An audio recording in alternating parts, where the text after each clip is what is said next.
At this point, we have laid out both the base and the cover, and we are ready to lay out the ends. Again, I will be using the additional corners of my paper to ensure that I have perpendicular lines to help start my drawing. Taking a look at the original drawing, we want to identify our total height and width of our object. In this case, it is 4 inches height and 5 inches width.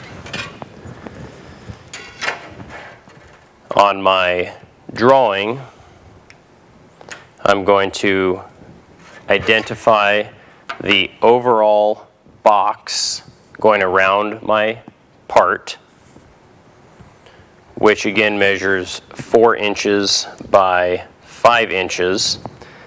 I'm going to create some reference lines.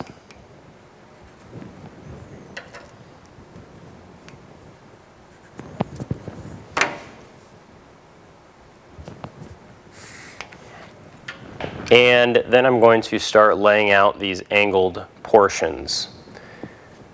The angled portions in the top left and top right of my drawing, I need to locate some reference points so I can connect the dots together.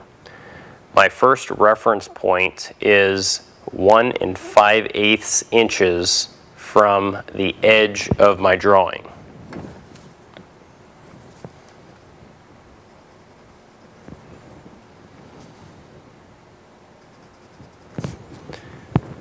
And my next reference point is 2 5/8 inches from the bottom of the drawing.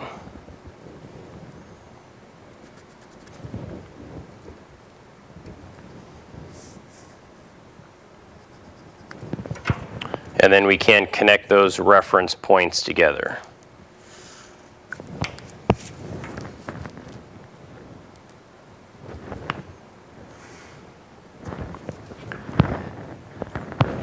Looking back at our drawing, we have an 1/8 inch chamfer. So what we're going to do is create a reference point an 1/8 inch up and an 1/8 inch over on our drawing for each of these corners. And we're going to connect those 1/8 inch reference points together.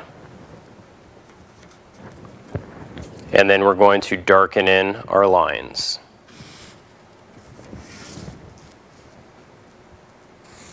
For my other box end, I'm going to rotate my paper upside down, which will give me an additional corner to base my drawing off of.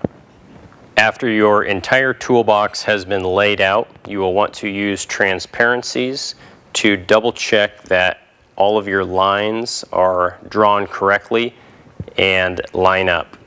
And it looks like all of these drawings line up just fine.